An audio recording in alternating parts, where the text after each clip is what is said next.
আসসালামু আলাইকুম। আমি আমিনা রান্নাঘর থেকে সকলকে স্বাগত। আশা করছি আমার এই ভিডিওটা যে যেখান থেকে তোমরা দেখছো, আশা করছি তোমরা সকলেই ভালো আছো। শুকর আলহামদুলিল্লাহ, আমরাও সবাই ভালো আছি। আজকের ভিডিওটা সকাল থেকেই শুরু করলাম, সকালে নাস্তা থেকে। তো যেহেতু আমার শরীরটা অনেক অসুস্থ ছিল, আমার প্রিয় ভাই বোনেরা আমাকে বলেছে তুমি একটু ভালো করে খাওয়া দাওয়া করবে, কারণ শরীরটা আমার অনেকটাই দুর্বল হয়ে গিয়েছিল। তো আমার প্রিয় ভাই বোনেরা সবাই বলেছে যে খুব ভালো করে খাওয়া দাওয়া করো, তাড়াতাড়ি শরীরটাকে সুস্থ করো, আবার নর্মাল ভিডিও দিতে শুরু করো। তো এইভাবেই ছিল খাওয়া দাওয়া, ভালো করেই খাওয়া দাওয়া হয়েছে। আর তোমাদের সঙ্গে তাই একটু শেয়ার করলাম। সকালবেলা দেখো আমার প্রিয় ভাই বোনেরা, আমি সকালবেলা ভালো করেই খাওয়া দাওয়া করছি, আর খাওয়া দাওয়া করছি বলেই তাড়াতাড়ি শরীরটা আমারও সুস্থ হয়ে গেছে। আর কিছুদিন আগে আমি NNSK লাইফস্টাইল থেকে নারীর প্রিয় বোন আমার হাঁসের ডিম 80 টাকা, 4টে হাঁসের ডিমের দাম 80 টাকা। আর আমি বলেছিলাম যে আমাদের এখানে 9 টাকা করে ডিম, মুরগির ডিম 9 টাকা করে, তবে হাঁসের ডিম মনে হচ্ছে 10 টাকা, 1 টাকা হয়তো বেশি থাকে। তো তো দেখো আমিও এই যে 9 টাকা করে ডিমটা কিনে, দেখো ডিম সব খারাপ হয়ে গেছে। আর 4টে ডিম সিদ্ধ করেছিলাম, 2টো ভালো আর 2টো খারাপ হয়ে গেছে। কিছু করার নেই, আমার 20 টাকা এখানে মাইনাস হয়ে গেছে। নার্গিস বোন আমার, সত্যি আমি একটু অবাকই হলাম। হাঁসের ডিমের দাম, 4টে হাঁসের ডিমের দাম 80 টাকা। সত্যিই তো সাধারণ ঘরে 80 টাকা দিয়ে 4টে ডিম মানে খুবই একটা কষ্টের ব্যাপার। তো যাই হোক গে, তো আমরা খাওয়া দাওয়া করে নিচ্ছি, আমরা দুজনেই নাস্তাটা করে নেব।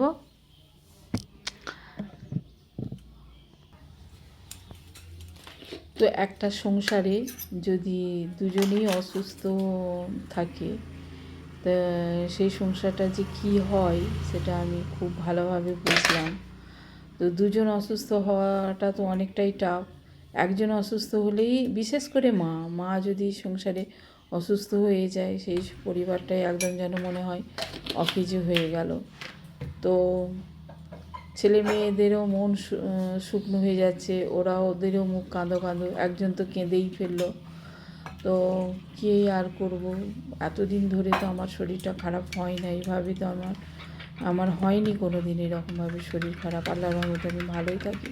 এবার একটু আধটু জ্বর জ্বালা, গা হাতে ব্যথা এগুলো তো থাকেই। তো সেই জন্যই বুঝতে পারলাম, আর আমি এতটুকুই অনুভব করলাম যে আল্লাহ, যে বাড়ির মায়েদের, বিশেষ করে মায়েদের যেন শরীরটা অসুস্থ না হয়। বাবার 2-1 দিন শরীর অসুস্থ হলে তবু ঠিক আছে, চলো মা আছে, তা সব কিছু খাবার দাবার মুখের সামনে দিল, ওষুধপত্র দিল, সে সুস্থ হয়ে গেল। কিন্তু মা অসুস্থ হয়ে গেলে এটা খুবই একটা টাফ হয়ে যাওয়ার ব্যাপার। আর আমাকেও এত খারাপ লাগছে যে কি বলবো।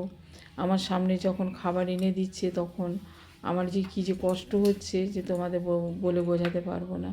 আর আল্লাহর কাছে দোয়া চাইছি, আল্লাহ আমাকে তাড়াতাড়ি একটু সুস্থ করে দাও। তো যাই হোক, আলহামদুলিল্লাহ, আমি এই যে সকালের খাবার দাবারগুলো আমি রেডি করছি। আর সত্যিই তো ভালো করে খাবার দাবার না খেলে শরীরটা সুস্থই হবে কি করে। আর আমার সংসারে, আমার সংসার মানে আমাকে দেখতে হবে, কাজকর্ম সব কিছুই আমাকে করতে হবে। আর এই যে এখন নভেম্বর মাস হওয়া মানে আমাদের মাঠ ঘাটের কাজ পড়ে যায়, যেহেতু আমরা গ্রামে থাকি। গ্রামে চাষবাসটা তো আছেই। এখন হচ্ছে ধান তোলার সময়, ধান তোলা হচ্ছে, মেশিনে কেটে এখন ধান জড়ো হচ্ছে। খামারে আছে, ছাদে আছে, মাঠে আছে। তখন আগেকারের দিনে কী হতো, ধান আস্তে করে কেটে 1 সপ্তাহ মাঠে পড়ে থাকতো, তারপর সেটাকে বেঁধে মানে এঁটিয়ে, আমরা যেটাকে বলি একটা খড় এঁটিয়ে, তারপরে মাথায় করে তুলে নিয়ে সে গাদা দিয়ে সেগুলো ঝেড়ে আবার গোলায় ভরা হতো বা বিক্রি করা হতো, যাই হোক হতো। কিন্তু এটা সম্পূর্ণ আলাদা এখন হয়ে গেছে মেশিনে একটু কাঁচা ধানগুলো কেটে নিয়ে এসে ছাদে তোলা হচ্ছে খামারে, কিংবা বড় বড় তিরপল পেতে মাঠেই শুকানো হচ্ছে লোকজন দিয়ে। তবে হ্যাঁ, এটা করে কিন্তু অনেক সাশ্রয় হচ্ছে, অনেক সুবিধাও হচ্ছে। তখন কিন্তু খরচাটা অনেক বেশি হতো, এখন কিন্তু অনেকটা খরচা কমে সুবিধা হয়ে যাচ্ছে। তারপরে হচ্ছে আলু বসানোর ব্যাপার। তো এখন বীজ আলু বাড়িতে এসে গেছে। তো এই নভেম্বর ডিসেম্বর মাসটা আবার ছোটোবেলা, তো খুবই একটা কাজের ব্যাপার। তো যাই হোক, আলহামদুলিল্লাহ, আস্তে আস্তে আমি সুস্থের পথে, আল্লাহর রহমতে এখন আমি ভালো আছি। আর সব থেকে হচ্ছে বড় দোয়া, তোমরা আমায় অনেক দোয়া করেছো তাড়াতাড়ি সুস্থ হওয়ার জন্য। আর এই যে, আর এই সমস্ত যে ফলগুলো কাটছি আমরা, বা ব্রেকফাস্টে যে হরলিক্সটা দেখলে, সেটাও আমার আত্মীয় পরিজনরা যারা দেখতে এসেছিলো তারা আমায় দিয়ে গেছে, এই ফলগুলো দিয়ে গেছে। আমাদের কেনা ফল নয়, ওরা আমাদের দেখতে এসেছিলো, ফল, হরলিক্স সমস্ত কিছু দিয়ে গেছে। তো সেইগুলোই আর কি কেটে খাওয়া দাওয়া হচ্ছে। আর শুধু খেলেই তো হবে না, তো যারা দিয়ে গেছে তাদের জন্যও আমি একটু দোয়া করে দিই। তো আল্লাহ তাআলা তাদেরও যেন শরীর সুস্থ রাখে, ভালো থাকে। আল্লাহ তাআলা তাদের যেন রুজি রোজগারে বরকত দেয়। শুধু খেলেই হবে না, খাওয়ার সঙ্গে দোয়াটাও অনেক বড় জরুরি। তো এই যে দেখো, ভালো মন্দ করে তাড়াতাড়ি করে খেয়ে আমি সুস্থ হয়ে গেছি। তারপরে নিয়মিত তোমাদের ভিডিও দেখব, আমিও ভিডিও দেখতে থাকবো ইনশাল্লাহ। তো এই যে দেখো, সব ফল কাটাকাটি করে, আর দেখলে তো কেমন করে আমি মৌসুমি লেবুটা কাটলাম। তোমরা এরকম করে কাটো কি না আমাকে জানিও। তো এইভাবে কাটলে কিন্তু খুব সুবিধা হয়, তা না হলে কিন্তু মৌসুমির ফলের জুসটা কিন্তু অনেক সময় বেরিয়ে যায়। আর আমরা গ্রামে থাকি, অনেক সময় বটিতেও কেটে নিই। তো যাই হোক, ছুরিতে কেটে ওইভাবে কাটলে কিন্তু খুব সুন্দরভাবে কাটা হয়। আর এই যে দেখতে পাচ্ছ, আমি চলে এসেছি বাইরে। আর এই যে গাছগুলো আছে, গাছেরও সেরকমভাবে একদম মানে পরিচর্যা করা হয় না, যদিও খুব কমই করি, তবুও যেন একদম ওরাও ঝামড়া হয়ে গেছে আর পুরো ধুলোই ভরে গেছে। তো আমি কি করলাম, খালা তো চলে গেছে, সবাই চলে গেছে, মেয়েও চলে গেছে। এবার আমি আস্তে আস্তে আমার সংসারে গুটি গুটি করে চলে আসছি, যে আমার সংসারটা আবার গুছাতে হবে। তো কবে যে আমি গুছিয়ে আবার নর্মাল হবে জানি না। এমনিতেই বিয়েবাড়ির পর থেকে সমস্ত সব ঘরের জিনিসপত্র এদিক সেদিক হয়ে আছে, আর সেগুলো আবার আমাকে করতে হবে ঠিকঠাক। আর এই যে দেখো, পাতাগুলো এত ধুলো হয়ে গেছে, প্রচুর ধুলো হয়ে গেছে, এগুলো একবার করে মুছে দিতে হবে। তো এগুলো সময় করে, ওই যেদিন যেমন সময় পাবো আমি এগুলো একটু মুছে পরিষ্কার করব, কিংবা আমাকে ধুয়ে দিতে হবে।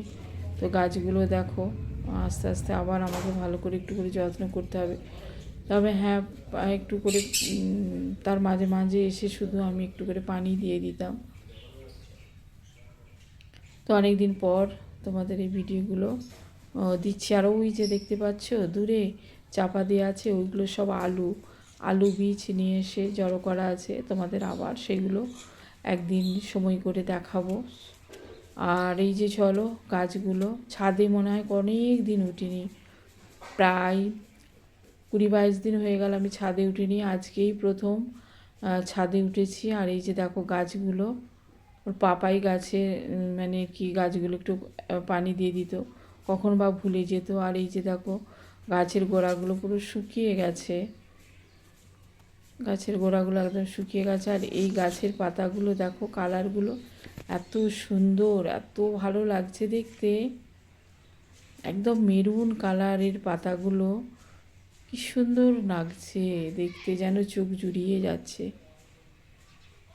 আর এই গাছগুলো কিন্তু এত তাড়াতাড়ি হয়, অল্পতেই এই গাছের ডগাগুলো ভেঙে বসিয়ে দিলেই আবার নতুন করে হয়ে যায়। তো আমার এই বিয়েবাড়ির আগে প্রচণ্ড বৃষ্টি হলো না, তো তখন আমার এই গাছগুলো অনেক নষ্ট হয়ে গেছিলো। তো কিছু পাতা আমি এখানে বসিয়ে দিয়েছিলাম। আর এই যে দেখো, কারি পাতা গাছগুলো একটু শুকিয়ে শুকিয়ে গেছে, পুদিনা গাছগুলোও কেমন হয়ে গেছে। দেখা যাক, ইনশাল্লাহ আবার ভালো করে সব যত্ন করতে হবে। আর চলো একটু ছাদটায় একটু যাই। অনেক দিন হয়ে গেল একটু ভালো করে ভিডিও করা হয়নি। আর এই যে দেখো ছাদে ধান মেলা আছে, সবাই আছে, লোকজনেরা রয়েছে আমাদের যারা বাড়িতে কাজ করে, তারা এই সবগুলো করছে সবাই। এগুলো কিন্তু নেড়ে ছেড়ে ভালো করে শুকোতে হবে। এগুলো কাঁচা ধান মাঠ থেকে নিয়ে এসে জড়ো করা আছে।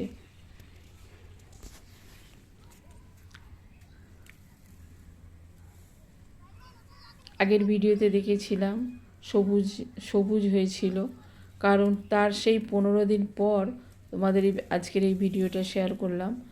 মানে ভিডিওটা আমি শেয়ার করেছি 2 দিন আগে, কিন্তু ভিডিওটা হয়েছে কিন্তু 15 দিন আগে। তো যাই হোক, অনেক দিন আগের তো তো এখন কিন্তু মাঠ কেটে ফাঁকা হয়ে গেছে, মেশিনে সব ধান কাটা হচ্ছে। তো ভিডিওটা যারা আমার প্রিয় ভাই বোনেরা, যারা প্রথমবার এই ভিডিওটা আমার দেখছো, প্লিজ একটা লাইক আর সাবস্ক্রাইব করে আমার পাশে থেকো। আর যারা এতক্ষণ পর্যন্ত আমার ভিডিওটা দেখছো, লাইক দিতে ভুলে গেছো, লাইক দিয়ে দিও। আর এই যে প্রথমবার এই চুলোটার কি নাম ভুলে যাচ্ছি, ইলেকট্রিক চুলা, আর এই ইনফ্রারেড চুলোটা আমি প্রথমবার ব্যবহার করছি। আগে ইন্ডাকশান ব্যবহার করেছি, আর এইটা ইনফ্রারেড কিনা আমি নামটা প্রথমবার আমি ভুলে গেছি নামটা, তো ভুল হলে মাফ করো। তো যাই হোক, এটা আমি প্রথমবার ব্যবহার করছি। আর আমার প্রিয় মনু, আমার আলপনা মনু, তো তাকে আমি বলেছিলাম ভিডিওটা শেয়ার করতে, কারণ অনেকেই বাংলাদেশে দেখি এই এই এই মানে চুলাটা ব্যবহার করে। তো সেই জন্যেই আমি আমার মনুকে বলেছিলাম, আলপনা মনুকে, তো ভিডিওটা দিতে। তো সে আমাকে প্রথম থেকে শেষ পর্যন্ত বলার পরের দিনেই আমাকে পুরো ভিডিওটা করে দেখিয়েছিল, এবং তার সুবিধা অসুবিধাটা সবটাই আমাকে দেখিয়ে দিয়েছিল। তো আমার প্রিয় মনু, তোমাকে অসংখ্য ধন্যবাদ। আমি বলাতেই সঙ্গে সঙ্গে তুমি ভিডিওটা বানিয়ে আমার জন্য তুমি শেয়ার করেছিলে। মনু, তুমি অনেক ভালো থেকো, তোমার বাচ্চা কাচ্চাদের নিয়ে। অসংখ্য অসংখ্য ধন্যবাদ, ভালোবাসার দোয়া রইল। তো আমি ওই যে একটা নেট আছে না, তো নেটটা দিয়ে আমি প্রথম দিয়েছিলাম, তারপর ভাবছি যে না, যেন দেরি হচ্ছে আমার কাছে। তো যাই হোক, আমি প্রথমবার ওটা সরিয়ে দিয়ে আমি এমনি বসিয়ে এই শাকটা আমি ভাজছি। এটা হচ্ছে কুমড়ো শাক। তো প্রথম আমি কুমড়ো শাকটা দিয়ে ভাজছি। আর আমি 2000-এ ছিল, তো 2000-এ যেন বড্ড বেশি হাই হয়ে যাচ্ছিল, তো সেই জন্য আমি একটু লোই করে দিয়েছি। তো আজকে আমি প্রথমবার এতে রান্না করছি। তো যেহেতু আমরা গ্রামে থাকি, এত কিছু আমাদের প্রয়োজন হয় না। আমাদের এমনিতেই আমরা সিলিন্ডার ব্যবহার করি। আমার 3টে সিলিন্ডার আছে, প্লাস আমার কাঠের উনান আছে, ইন্ডাকশান আছে। তো এগুলো যেহেতু মেয়ের বিয়েতে পড়েছে, তো মেয়ের বিয়েতে অনেক গিফটই, ভালো ভালো গিফট পড়েছে। তো তো প্রথম মেয়ে কী করেছে, ইন্ডাকশানটা নিয়ে গেছে, যদিও ওর কোনো প্রয়োজন নেই, তবুও নিয়ে গেছে। আর এটা আমাকে দিয়ে গেছে যে মা, তুমি এটা রান্না করবে, তুমি ভিডিও বানাও, তো তুমি রেখে দাও, আর এটা তুমি ব্যবহার করবে। তো আমি প্রথমবার ট্রাই করলাম, আমার কোনো অসুবিধা হয় না, খুব তাড়াতাড়ি সুন্দরভাবে কিন্তু রান্নাটা হয়ে গেল। আর এটার সুবিধা ইনফ্রারেডে, এটা খুব সুবিধা হচ্ছে কি, সব মানে সব পাত্রেই এতে ব্যবহার হবে, এটাই একটা দারুণ ভালো। আর ইন্ডাকশানে এইটা ছাড়া হবে না, ওটা ছাড়া হবে না। তো যাই হোক, এটা আমার খুব ভালো লাগলো। আর হালকা পাতলা রান্না, চিকেনের ঝোল রান্না করে নিলাম।